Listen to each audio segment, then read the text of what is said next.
What's up, guys? It's Jordan Stupar back at it with another video about sales discovery questions. I'm talking about that discovery call, that initial call that you have with a decision maker or somebody that's a little bit more interested than they were on your website, so they end up clicking that button to book an appointment or book a demo or whatever it says on your website. Or maybe you've cold called somebody, you've gotten some interest generated with somebody, and you've scheduled an appointment for that discovery call, that quick chat where somebody can get a little bit more information on your product or service, and where you can start to qualify and identify the person or the opportunity to speak to. Now, the problem is that a lot of people don't know what questions to ask, and a lot of people don't know exactly what they're doing on this discovery call, meaning that a lot of opportunities end up getting lost. So let's talk about the best, most effective, the greatest sales discovery questions that you can ask on your next discovery call.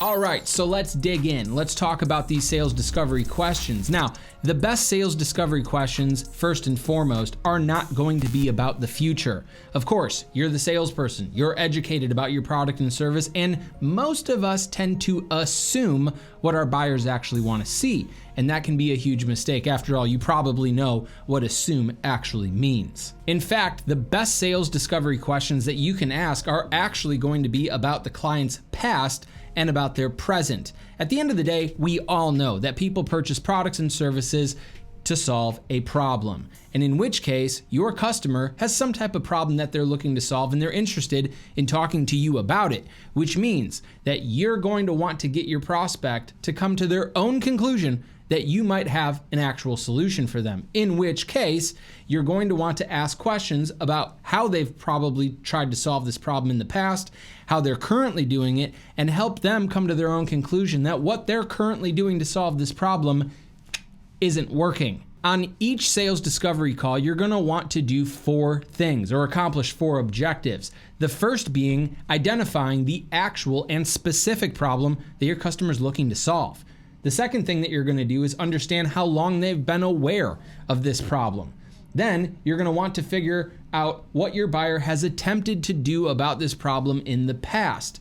And finally, you're also going to want to figure out what your buyer's currently doing right now in this very moment to solve this problem.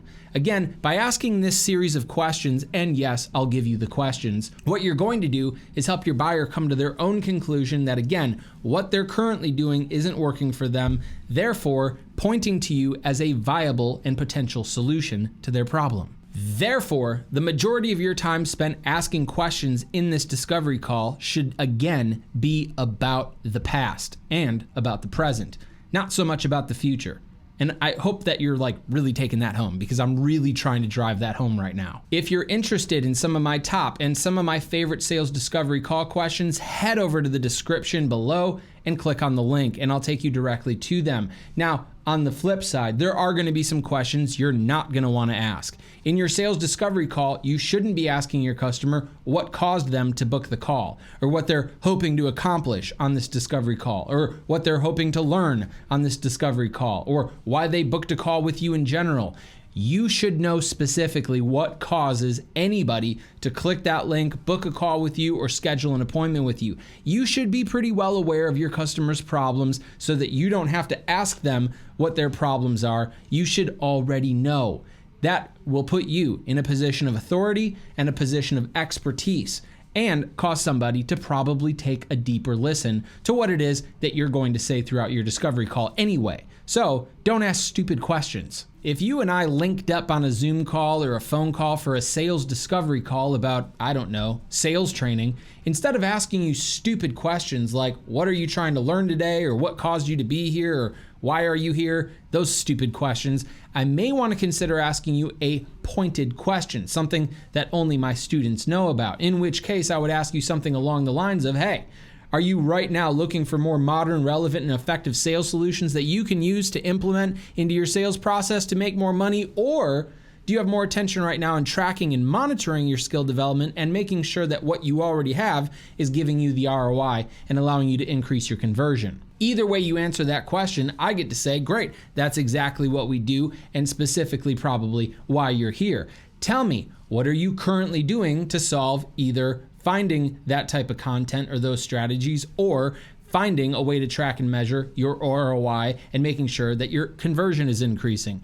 In which case, you're probably going to say, I'm not doing a whole lot. In which case, I would say, great. What do you like most about what you're currently doing to solve either one of these two problems? In which case, you would probably say, I don't know, I go onto YouTube, whatever, and that's kind of a dead end. In which case, I will follow up with my favorite sales question and say, if you had a magic wand and you could change one thing about the way that you're solving one of these two different problems that you just mentioned that you had, what would you change if you could? That's going to allow you to tell me exactly and specifically the problem that you are trying to solve, and allows me to identify what those problems are so that I can effectively take you through my sales process and cater to your needs versus guessing what I should cater to.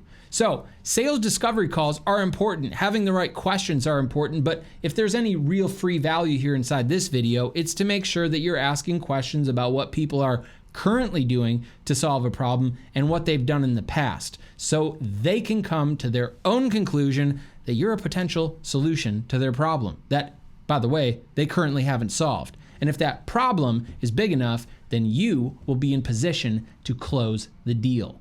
Obviously, you'll have to go through your sales process and show people stuff, in which case you might want to sign up for Stupar Sales Academy so I can work with you every single day and bring you the solutions, the strategies and approaches that work in today's market, in which case all you have to do, click the link below and I'll give you the information that you need so you can make the best decision about improving your skills, developing more talent, and ultimately getting everything that you want out of the sales game. And with that, I've got some stuff I got to get back to, like discovery calls. So I'll see you guys later. Adios.